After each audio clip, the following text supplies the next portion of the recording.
Good morning. How's everybody doing this morning? This is a beautiful summer day out, isn't it? So speaking of that, because it is summer and it is such a beautiful day, how many of you out there are gardeners? Just curious. Wow, okay, not a very green thumb group. Oh, okay, there we go, we got a few people. So how many of you out there that are gardeners, or even if you're not, how many of you like to start your gardens from seeds? There's just something amazingly satisfying about watching a tiny seed that you've planted grow into a thriving plant. I mean, isn't there? It's a very rewarding feeling. And it can be a lot more challenging, honestly, to start from a seed instead of from a plant that has already been planted. But in a lot of ways, that time, that effort, that love that you put in, it really is completely and utterly worth it.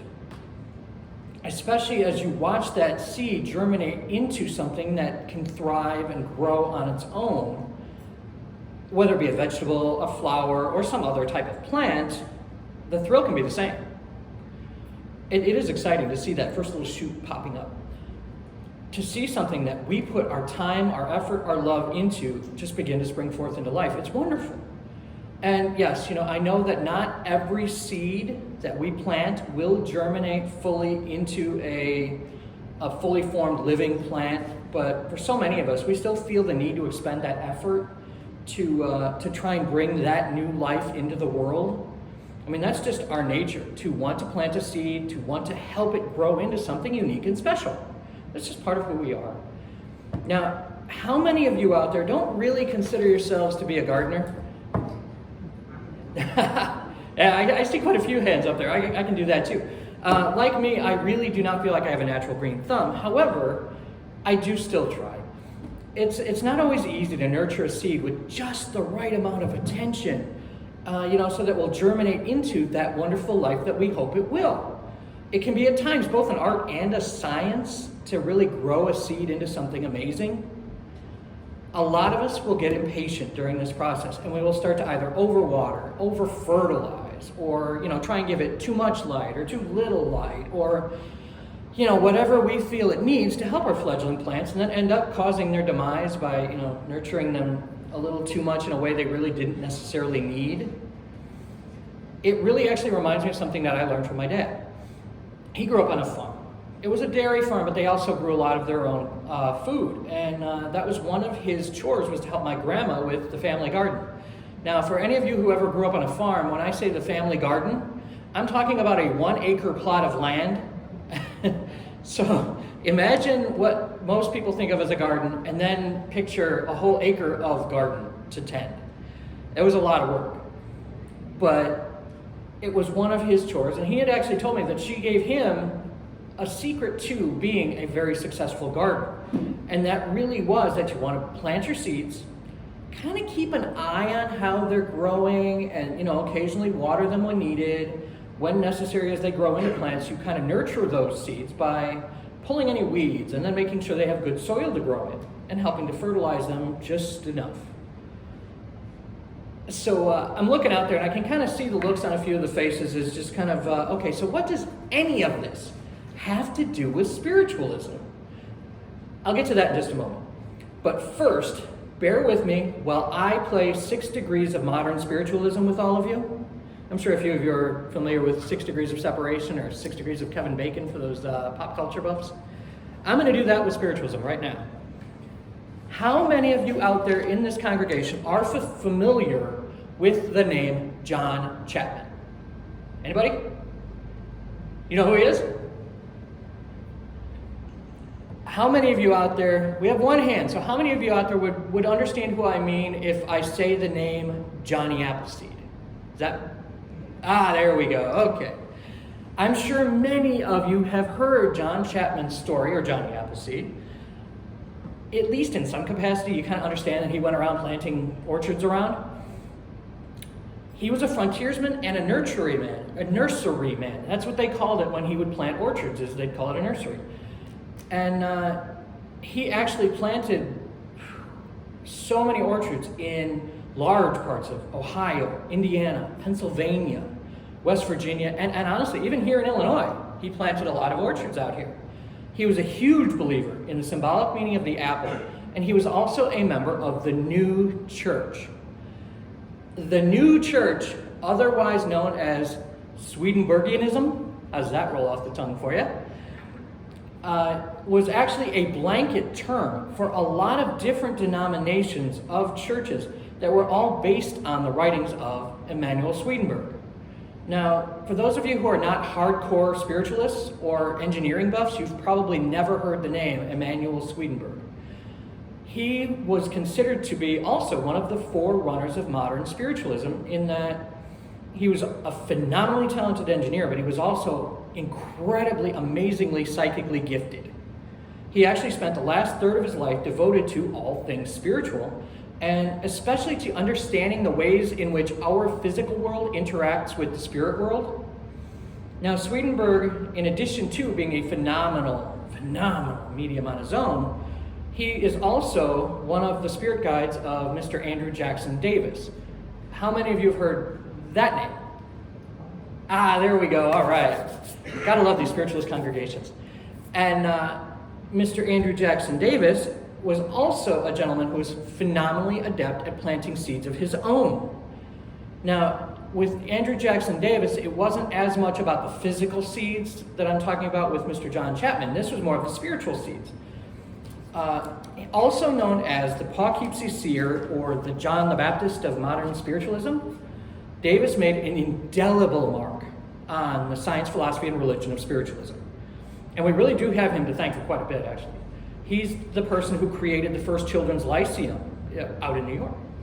But the lyceum was focused largely on helping children to learn critical thinking skills instead of just learning things through rote memorization, which is what a lot of us have learned in school. He actually taught children how to think for themselves and how to become better, stronger, happier people. Now, this lyceum, it was actually based on visions that he'd had of children in Summerland, or in other words, the spirit realm that is kind of closest in vibration to our own physical one. He actually based his vision for a lyceum on the schools that he saw in spirit. And so he really did a lot, actually, to help all of us out. So far this morning, you've heard me talk about gardening, John Chapman, the New Church, Emanuel Swedenborg, and A.J. Davis. So what does any of this have to do with the subject of our sermon today? Everything. There are so many ways in which all the different areas I've touched on this morning actually overlap, and I'm about to tie it all together for you, Columbo style. Anybody remember that old TV show with Peter Falk? I knew you would. Now, gardening is all about being patient and knowing just when to act in the interest of whatever it is that you are growing. First, you must trust that whenever you plant the seed, that it will germinate in its own time. Then you must step back, monitor that seed as it's growing, and occasionally provide it with a little extra love, a little extra nurturing in the form of water, fertilizer, pulling weeds, etc. You need to be patient. Then you need to be patient some more, and then you need to be patient just a little bit longer. But eventually that seed will have grown into something amazing, and usually in a slightly different form than you've expected it to. I mean, how many of us can relate to that? In other words, as an example, you can have a vision in your mind of exactly what your little sunflower plant is going to grow into, but because of the variations of soil, temperature, water, all that kind of thing, it's going to be something unique and special. And that's part of what makes it so wonderful. But the same goes for planting spiritual seeds. There are really two different ways to approach planting spiritual seeds. You can be more like my dad and my grandma, who, they were tending the same seeds that they planted, and they're tending them every day, patiently waiting for what they've planted to grow into something beautiful. The other way is following the Johnny Appleseed approach. You plant the seed, you move on, and then occasionally you might come back a little later just to check on that seed, see how things are growing, things are evolving. Now, obviously, when I'm talking about planting seeds in a spiritual sense, I'm referring more to planting thoughts and feelings of wisdom, kindness, spirituality, growth, all of those things in other people, obviously not literal seeds. To continue the analogy of planting seeds, which I've kind of already continued throughout this, think of the approach my dad and grandma took to planting seeds as being in quite a few ways, it's like being a parent. I mean, you're around every day, you're tending to the seeds, you're looking after those seeds that you've planted, and at first they may require more care than you ever expected, but after your seeds have germinated into little seedlings, you need not only make sure that you have given them the proper nutrients, but also the proper environment for them to thrive in. You need to feed loving, compassionate, empowering thoughts and words and actions while doing your best not to be too hands-on, because you know that if you do too much, your little sprout may not thrive when the weather turns rough. It can be a challenging task to allow that little sprout to weather life's storms on their own while you kind of stand by. But as long as you're aware that, well, let me rephrase it, as long as they are aware that you are there for them and that you are there to step in and provide some support when, life's buffeting winds come around, they'll learn to confidently weather those storms. And they won't just fold at the first sign of something wrong. Now, during life's stormy moments, it can be very important to teach your little bloom how to find other flowers to turn to when the sun isn't shining. Much like the sunflower that finds and shares its energy with other sunflowers, I'm sure a few of you have heard that, where when a sunflower can't find the light, it turns to each other for energy and support. And that's something that is very important to help teach when you're planting those spiritual seeds, is that we all do need to be independent, but at the same time, we can't be so independent that we forget that we are not alone in this life, that we do have other people, whether they be physical people around us or our loved ones in spirit. We've got help. We're not alone. Now, after you've planted your seeds and you've nurtured your little seedling into some strong and independent flower, step back and know that while they may grow up to plant seeds of their own, they'll always hold that loving, nurturing energy that you have given them in their hearts and minds and souls. Even if they don't necessarily appear to still hold that energy with them, that love, it's there. Love never goes away. Now, also, even though our seeds may have grown into someone we never expected, try and understand that we all do the best that we can with the tools that we have to work with. We are all growing, evolving, and learning. And I'm actually reminded of the words of Maya Angelou. She said, "I did then what I knew how to do. Now that I know better, I do better." And I love that quote. And I bring this up from my own experience as being a parent as well, where anyone who is truly invested in being a good parent is going to second guess themselves for the rest of their lives about what they could have done better, what they could have done differently. Regardless of how well we feel our children's turned out, we're always going to do the woulda, coulda, shoulda, even though that's not necessarily the healthiest thing. We're all a product of the seeds that have been planted within us, and not just in childhood, but also as we grow and evolve as adults. And that actually brings me to the Johnny Appleseed method of planting seeds. And this is something that quite a few of us do, whether we consciously realize it or not. How often have you just felt the need, this almost an irresistible pull to provide, to share some piece of wisdom or some piece of information with someone? How many of you have ever had that experience? We just feel like you have to tell them something? Quite a few of you, okay. It happens to me all the time. Whether I'm ready for it or not, it happens to me. And I usually, with respect to people who have Tourette's syndrome, I kind of make the joke that I call it psychic Tourette's. Because there's times where Spirit will use me to deliver a message and I won't even realize what I said until after I've said it. And it happens to all of us, but especially those of us who are a little more mediumistic, it just naturally occurs. And it doesn't always matter if that person is a loved one or a stranger. You just feel like, oh, I have to do this. Now, other times you will be prompted to share something that has occurred from your own life, just in the hopes that it will provide some insight, some guidance for someone. The key in those situations is to do what I call a gut check first. The first thing you want to do is go through in your mind and say, okay, does this feel like it's an appropriate thing to share for them? Is it going to help them? And be objective about it, because you want to make sure that it's the appropriate time, the appropriate place, and that the information that you're looking to share isn't necessarily your ego saying, hey, let's tell them this so it can be about me. It's all about truly helping. And it's not always easy to decide the difference between your ego and the we-go, but it really does help someone if you can look at it and say, really, I do feel like this is Spirit speaking through me. Okay. And so now that you've played Johnny Appleseed and you've planted those seeds, the challenging part is to just move on.